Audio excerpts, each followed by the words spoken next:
If you're interested in seeing me react to or discuss any of the shows on screen right now, feel free to go to the community tab on my channel and cast your vote for whatever we'll be watching after we finish this episode of Hyouka. Also, feel free to leave any comments on this video or on that post of shows that you would like to see at some other point and appear on future polls. Predictions for this episode are in the dark. I have no idea, like, what the fuck we're gonna do. I'm assuming we're just gonna expand more on, literally everything that's kind of been going. I have zero expectations of proper confession between our main two here, like, at all. I'm assuming we get end sequence of kind of how that phone call with Hyouka and Satoshi went last time and where they're at now. I don't know, and maybe like a one-off mystery to have fun. That's all I got in me, dude. I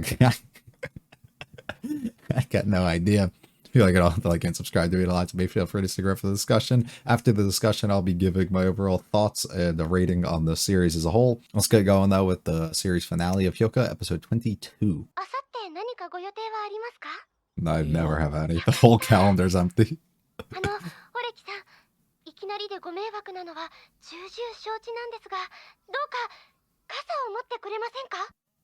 You're what? I don't know what that is. Is it like an umbrella? That's what I think I've heard that. Oh, okay, yeah, that would make sense then. When they dress all up and they wear the umbrellas and stuff. Festival to end it, that's perfect. That's what we've been waiting on, right? Get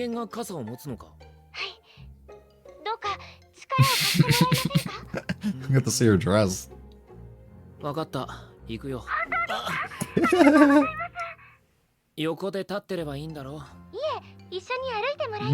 We're like a parent. I'm a person.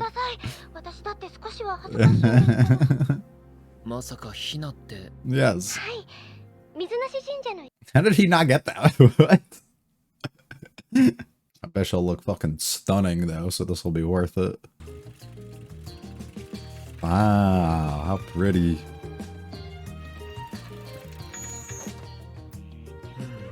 The road is closed.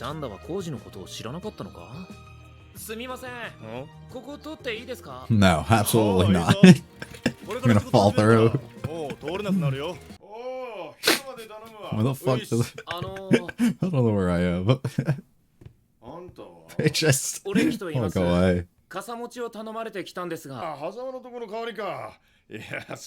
Take who? The whole squad of dudes.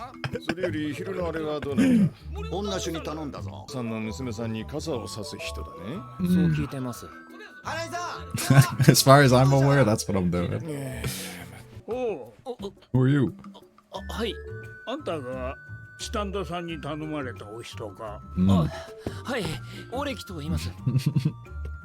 I gotta get you a coat or whatever they're all wearing. We gotta fit in.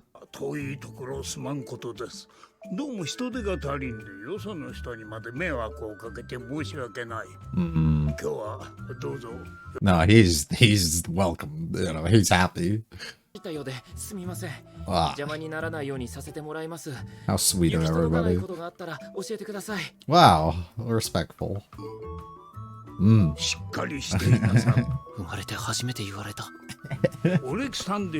time I've ever heard somebody use that.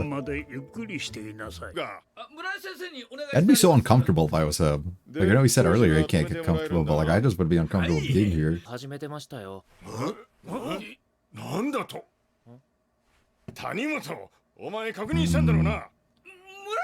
He said we weren't gonna do it. How do you know?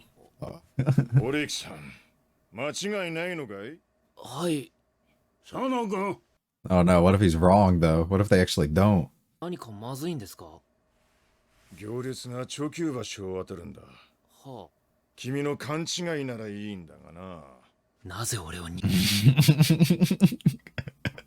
I would have at least explained myself, like, the situation that occurred. Okay, they did though, good. So what if the guy was just sitting there, posing?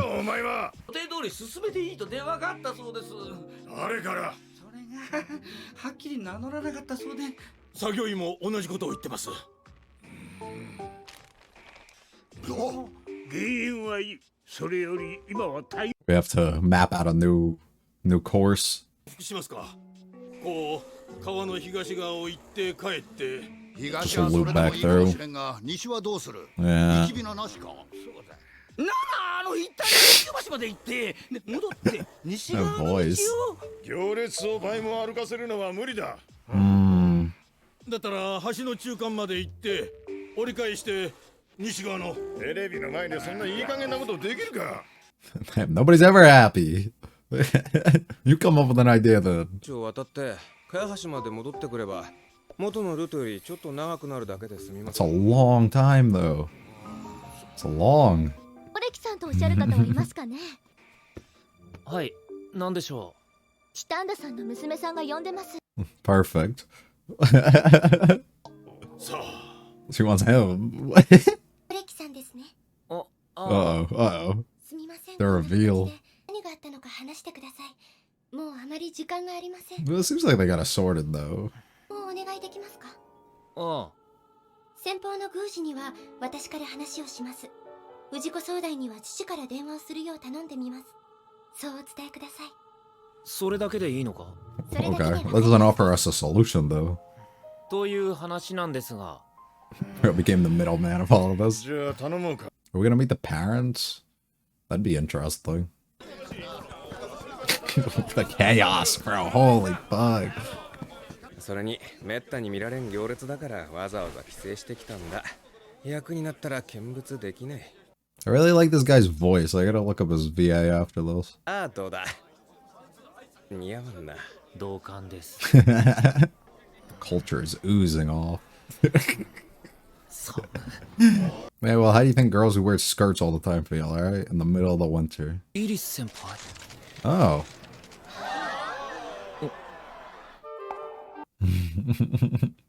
Bro fell in love all over again.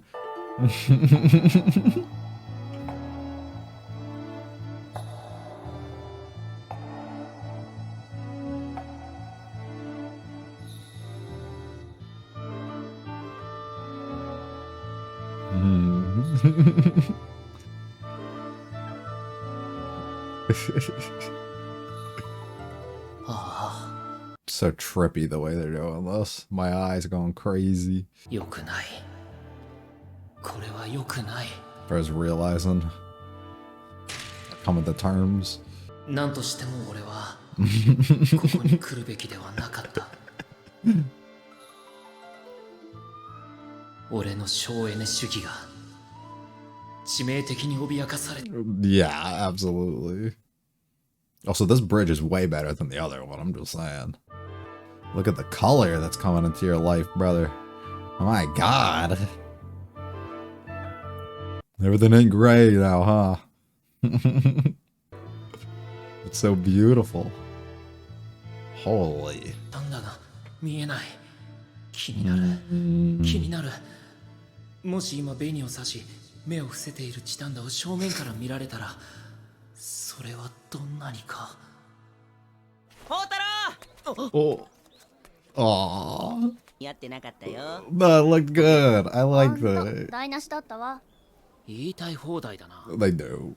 Did they have their talk? I wanted to know what they said. オレキ、ありがとね。何がだ。 Oh, for what you said バレ to ン him? タインの件、 Yeah. なかなか言う機会なかったから。ああ。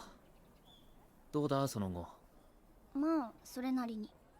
珍しくあいつに突っかかった。 Sometimes you realize you gotta do it, though. He told you all. オミナだったんですね。いろいろあってな。そういえば長久橋の話聞いたぞ。いろいろと合点のいかないことがあるようだが、君はどう思う？ああ。あ、どうでしょうね。 I didn't really think too much on it. 君なら謎を解いてみせてくれると思ったのだが。やめてください。オレキ君。 The expectation's あの時 crazy. 私には役目があった。でも今日はただの帯名だ。こんな気楽な身から虚言は出ないよ。ほう。Oh, alright. Mesmerized almost. Bro's like, this has been way too long of a day. Can we get a cute moment with Chitanda outside the pretty scenery? We can. And she's wearing cute outfit. Perfect. オレキさん、なんだ。今日は大変でした。ずっと我慢してました。 What went あ wrong? あ、生きびなな。お疲れ。違います。上級橋です。中川工務店さんのことで Now I guess I gotta work. 役目があるからぐっとこらえました。 Right, right. 聞きたくてつま私気になります。Right, right. りオレキさん You know her 実は so みんな well. 気づいているんでしょ。まあ一人心当たりは。What was that? Just the way it feels when you do it. Huh. 小成さんの息子さんは Oh, 髪 right. が黄色です。二人とも同じやつか。あの茶髪はめったに見られん行列を見るためにわざわざ帰省してきたと言ってた。めったに見られないことが起きた。なんだと思う？ルートが変更になりました Yeah. ね。 The difference in the bridge and the scenery. Oh. 桜。そう、狂い咲きの桜だ。京都ルートだけでしか見られない、めったに見られない行列だ。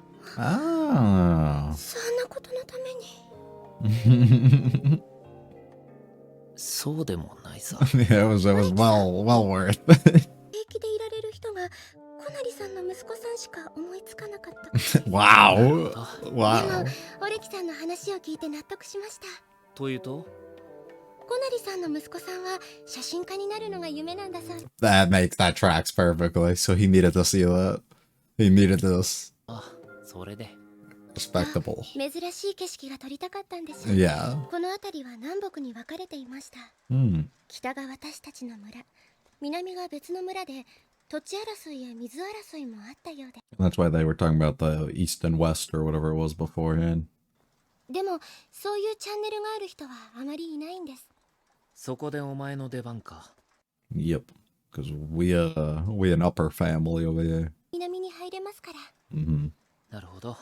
サトシが名家と呼ぶわけだ。Yeah. そうでしょうか。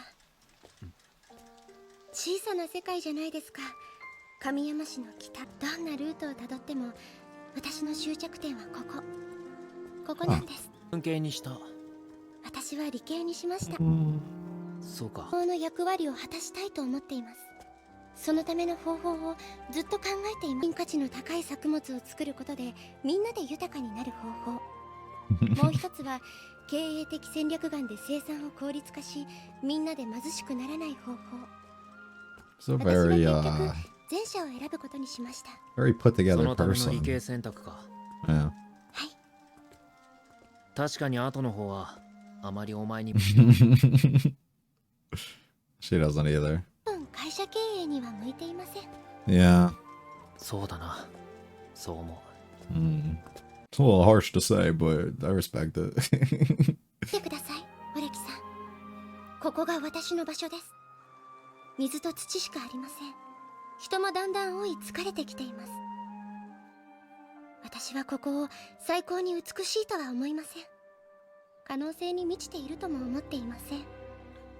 Still, it's where you belong. オレ It's キさん home. に紹介したかったんです。 Something important to her in a way. ところで、お前が諦めた経営的戦略眼についてだが、俺が治めるというのはどうだろう。 That's cute.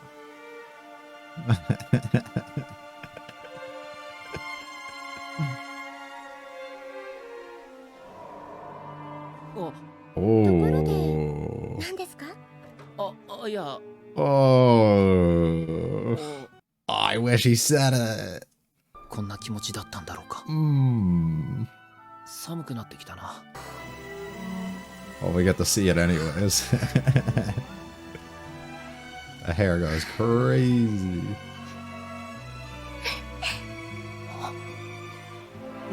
Yeah, you can't deny it, bro. Come on. God, I wish he really said that at the end. It's probably better thinking about the idea that he didn't. Just because like that's like a big declaration, you know, that's like a promise, a future promise, to spend time with this person, right?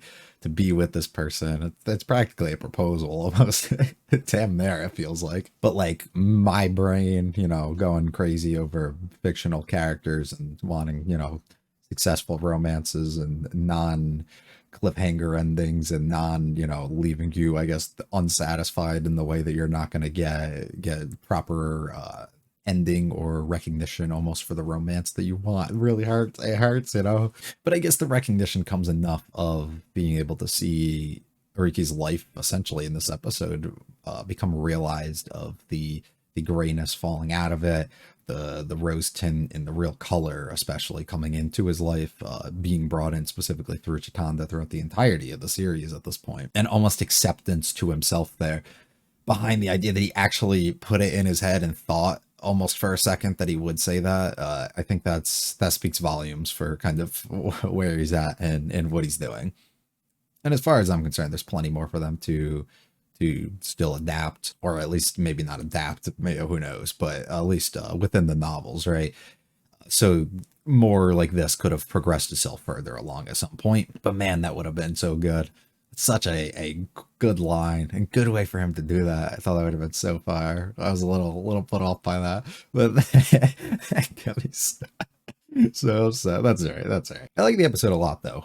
Once again, for the second time, I guess in the past few, being able to see Riki come into Chitanda's life and her culture almost, and once again her calling upon him to help out or be involved with him in some sort of way is also really cool. So I like that stuff a lot. This also, to my knowledge, is the first time we've had Chitanda come to a proper conclusion, like a correct answer in a way too, within one of these arcs. So and on these mysteries. So it's nice to see somebody besides Riki being able to be the one who can kind of put that into perspective. And I feel like she also offered like a lot of insight into the reasonings behind it that didn't just involve him. So it's nice to see somebody else really, you know, taking charge and being involved there, and seeing them two kind of playing on the same level almost and being on the same wavelength. I think that's really cool too. I don't know how much I'm gonna have to take and really want to speak on too much throughout the episode, though. I think it was pretty, you know, there for what it was, to the point that I don't know what more I'd really get into. I guess I'll skip through a bit and really think about it here. We get our call of duty from Chitanda here to get us involved. This whole doll festival and everything. Once again, it's a part of her life and her culture in a way. And if he's ever going to pursue anything further within her or with her, he's going to kind of need to become accustomed to some of these sort of things. So it's cool to get involved early. We set ourselves up for the first time with the construction on the bridge and everything. So once again, something else planted in your mind early on that doesn't really get revealed until later on, how big of an issue it possibly could have been. Him being so like uncomfortable in this place and everything the whole time with all the people that are here is rather funny to me too. But I love just seeing like the older guys and everything too. But also him being able to be like extremely respectful and stuff like this too. And I'm assuming things he learned was it at the shrine the few episodes ago, just watching Chitanda and the way that she kind of does things. But he might be, you know, more accustomed to this than I give him credit for. They start harassing people here about the bridge and everything, and we figure out that it is under construction and it's not supposed to be, which we later find out the main thing is Buddy in the back there. They said he had brown hair. It looked orange to me the whole episode, so I didn't know who the hell they were talking about at first. But it seems like he was kind of setting us up in a way, being a photographer and somebody who wants to kind of follow his dreams and get the things that he wants, you know, kind of did things to allow that to happen. I want to look up who his voice actor was, because like I said, I kind of liked his voice a lot, and it sounded familiar, but I couldn't really put my tongue on. It sounds weird when I say it like that. So just like Grimjaw, because Sukuna, yeah, that makes a lot of sense. Characters that I've liked their voice for in the past before. Okay, we start mapping out different plans, the way we're going to do it. We figure out a new bridge, all that. Yeah, we go with that. I like this moment. It creates like a something to kind of just build up, I guess, in a way for us ultimately being able to be revealed and see Chitanda, and creates like this barrier in a way for us to not get it, but also have that big explosion of a reaction in a way when we're able to see her. She seems very professional and put together in this situation with the way that she's explaining and properly kind of going through things to Ariki, which is like a first time I feel like I've really seen something along those lines kind of come out of her here. We work on everything. This one scene where they're in the room and they're holding this angle and everybody's running around is brilliant. I've talked about it before, how nobody does these KyoAni's the only one who does it, and Gohan's, but Gohan's uses like some insane CG shit that doesn't look good. So, but nobody does this where they have this many pieces moving at once and not using CG the way that is. That's so good to me. The way that we kind of put this together. Uriki looks kind of goofy wearing this, but I like it. I think it looks cool. And I'm here for it. And then we get a really good, way of showing the culture and everything that we're involved with here, and the way that this festival and stuff are going. Being able to see Arisu and then being able to see Chitanda at the end, and the way the colors start like warping and everything, and the way they really come into it, and everything becomes blurry because he's probably not used to it and being like this.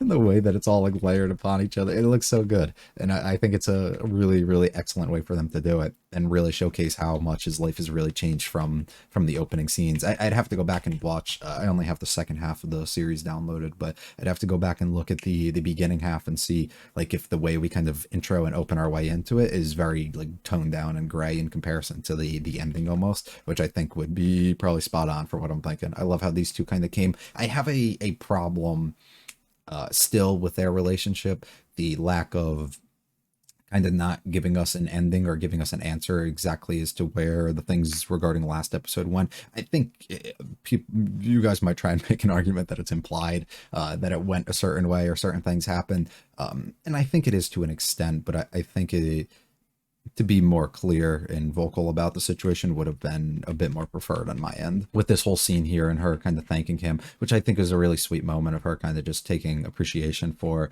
the type of person he was being, and kind of trying to hold Satoshi accountable for kind of how he's treating others and being around with people. So I think that's really cool of her, but her just being like, things have gotten like, they're so like, some things are better, some aren't, but him also having a reaction of hearing that Satoshi was open enough to speak on the way that Uriki approached the situation, and kind of put him in his place almost, I think is cool. Get to see the Empress here and her talking about having hopes almost that Uriki was going to be the one who kind of solved it and got to the bottom of all of it. I think there's some other things in their conversation, but like the subs aren't coming up, and I'm not going to go back there and look too much for it. And then we get a cute moment where everybody kind of gets these two get to see each other and really work out the mystery and stuff like that, which is cool. Also, their reactions when they're writing on themselves, is that just because of like the way it feels? Maybe whatever marker or pen or whatever they're doing feels kind of funny or feels whatever, so they're acting like that. I don't know. That's what I thought, at least. But it seems like they both basically come to the same conclusion and have their own input that they can kind of add, and it works out perfectly together, which is a pleasant sight to see. And then we get another really beautiful moment between the two and them talking, of Chitanda kind of opening up a little bit and letting him into her world of, realizing that things around her and stuff aren't maybe great or as special, as she would like, or how they should be, but this is still something important and home to her, and being able to share that with him is kind of a really big thing. But also her kind of being able to open up and be like, I want to follow in the path I think is kind of best for me and for this place ultimately at the end of the day. It's a really sweet sentiment that she kind of gives him here. And then we get the whole moment of him kind of hitting her with that line, which is fucking great. And then they say, nah, screw you, and snap us out of it immediately, which I hate even more. But it's a really beautiful moment, and I think everything kind of wraps itself up nicely. Outside of me really wanting more with their relationship, and outside of me really wanting more just at least like to explain kind of how we got left off last episode, I don't think there's anything that I'm like, oh, I wish they touched on this a ton more, or really got into a bunch more regarding things that they started and didn't touch on anymore. So I'm pretty satisfied overall with this episode. Regarding the series as a whole, once again, as I always like to stay with these are all just not a summary. These are just thoughts that I have, things that I liked, didn't like, felt, throughout watching this. And then once again, it's all my opinion. So if you disagree, feel free to explain why, but also just be respectful of me. To start off, stunning, absolutely, with the animation in this, as KyoAni always bangs it out the park every single fucking time, like absolutely nobody does. To look back on something over 10 years old and have this type of quality when a lot of shows, you watch present day, can't even match something like this to begin with, is rather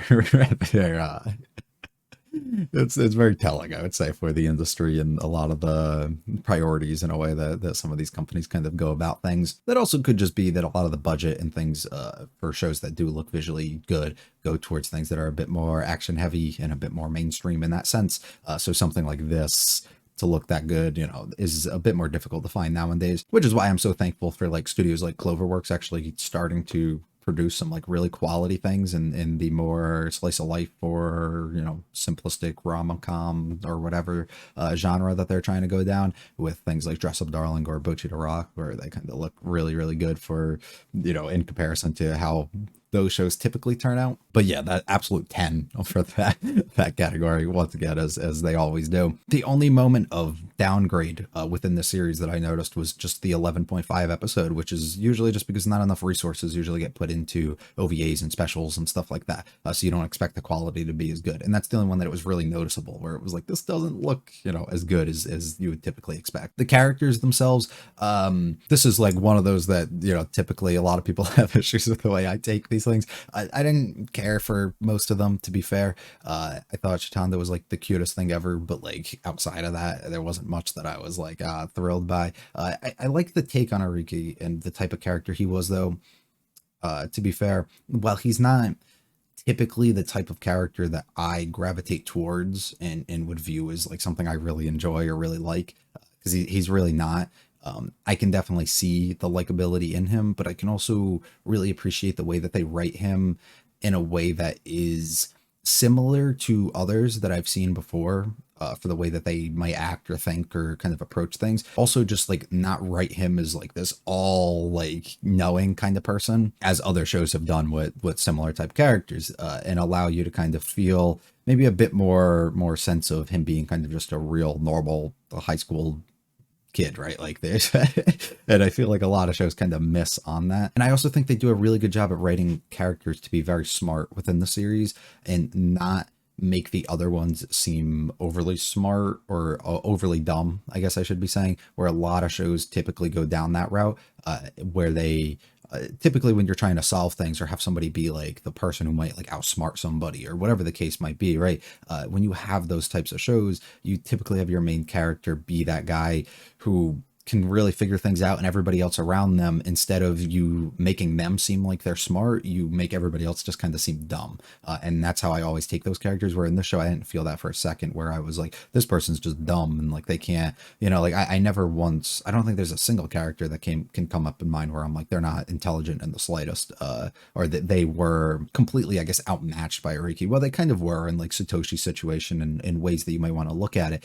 I never once looked at Satoshi and was like, the things he was doing like made zero sense, right? Like there was always reasons behind it. And even the others that we were acting around, whether it be the guy who was behind everything at the festival, or whether it be like a Risu or somebody like that, they always seemed like they had a calculated plan and very smart the way that they were kind of approaching things and doing things, and really gave Urhi a run for his money in certain situations, especially as we saw later on when he actually started really taking that chance and trying a little bit harder. And I think that's really cool. I also, as I stated in plenty of the episodes before, found myself not as interested in the mysteries themselves, but later found myself more interested in just like the characters and just kind of how they were interacting and going about things, as opposed to kind of really what they were trying to solve. I also personally didn't care too much for the first half of the season, to be honest. Things definitely picked up towards the back end of the first core, but a lot of it just was like, this is cool, but like, where are we going, in a way of me not really getting that sense of like understanding,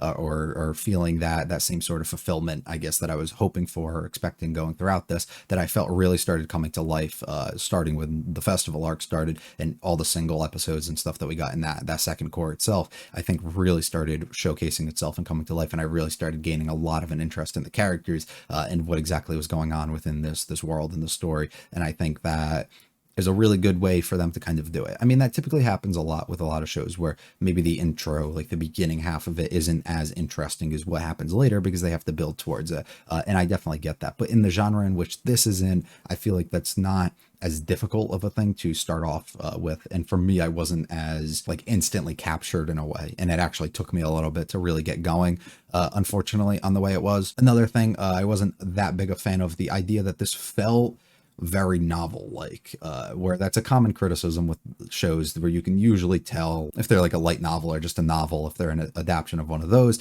because of how wordy they end up kind of being. And usually that's a test to like the direction itself, and the staff involved working on this, because if they can kind of keep things kind of fresh and moving around enough, it doesn't feel that way. This show honestly felt above and beyond any of those that I've watched, though, with how wordy it kind of felt. Like, I found myself at too many points, I feel like, having to go back and review like things that were kind of being said and like just reread them in that moment, because they were going by a little bit too quick, which could be just my lack of comprehension and my lack of reading as quick as, you know, I should. But for me, where I usually don't feel like I have that many issues with a lot of other shows, this one I felt was definitely one of the most noticeable ones I think I've ever had, which was a bit unfortunate because that really was coming off with how wordy things kind of came about, unfortunately. On a more positive note, I think the show really showcased some cool different aspects that I feel a lot of things don't get to do. The festival arc specifically, possibly, I mean, I'd really have to go through and think about everyone, but off the top of my head, it's likely the best festival arc that I've kind of gone through. With how they showcase all the events and the things actually occurring within it, it's likely the best, because a lot of them don't really explore that and don't really go down those paths, typically restricting you to a single episode and restricting you to maybe seeing like one event, or like having like a slideshow of just kind of pictures of kind of what's occurring here, and we montage it in that way.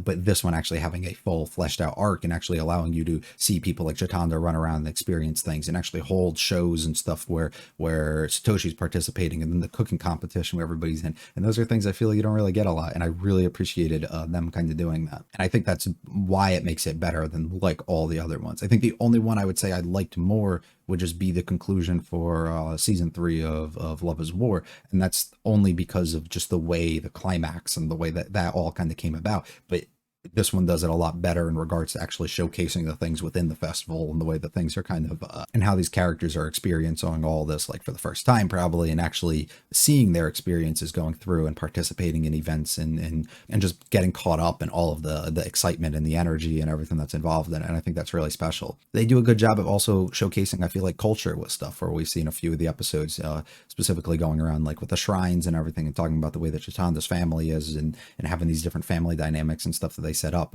with the powerful families, or whatever the word was. And stuff that they were using for that. And I think a lot of shows typically around the genre don't do a good job of really setting things like that up, or getting you to kind of showcase the different worlds almost that the characters can kind of come from and be a part of. Usually there's the running gag of like the one girl involved, whether it's like in K-On! With like Mugi, right? And her family being like rich for what they are, right? But they don't ever showcase them, or don't showcase, like, the only thing that they do is like if they go on like a vacation or something, they have like a house because they can go to because of Mugi, right? But they don't like actually showcase that side of their family life in a way, and where we don't, I guess, get to see that immediately with Chitanda, and actually go into and see the dynamic she has with like her parents and stuff like that. We do get to see kind of her perspective on kind of not realizing the differences and thinking like her house isn't that big or whatever it is that she has, right? But also getting to see this rich side in which she has to live, of going to these festivals in the high class way, I guess, the way that they kind of approach and do things, as respectful as they are, and how important of figures, I guess, in a way that they are. And they do a good job at really showcasing that. There's plenty more I could probably think up and say, but nothing's coming to the brain right now that I really want to get out there. If I had to rate it, I'd probably give it like a lowish 8. I very much enjoyed it. I had a lot of enjoyment, especially in that second half. Like I said, wasn't really feeling too much in the first half, and it really came to life, especially in the second half. It's a very quality thing. To me, it didn't, I guess, hit as much as a lot of the other KyoAni shows kind of did, and I didn't leave myself overly satisfied, I guess, in the way that I usually do, but I am very satisfied because an 8's a very high score for the most part. I'm very happy I did do this and took it upon myself to make the decision basically to do the show. And put this out here. I would love to continue with all the KyoAni shows I haven't seen, but I don't think where the channel's at right now, that makes the most sense to kind of go down it, because I'm assuming a lot of the ones, at least from what I've seen, aren't as popular. So I think that'll be something as I grow a little bit more, we'll definitely try and loop back and get into. I do have a couple in the current poll for the replacement of this, so if you want to go vote on that, make sure you do that. But I'm not really expecting either of them to win. Thank you to everybody who joined the channel specifically off of this series. I hope that you stick around and watch some other things if you have an interest in them, or just have grown to be interested interested, at least in the way that I react or the way that I talk about and view some of the things that I watch. If not, then just thanks for your support on this one. I do hope to see you around. Now, leave any comments though on this one or that community post about shows that you might want to see me watch, things that you enjoy, just so I can have a list and things that I can kind of throw out there for later in the future. Once again, thank you guys very much. It really did mean a lot with all the support on this one. Hopefully I see you soon in another thing. If not, have a good one, and I appreciate it. You guys have a good one though. See ya.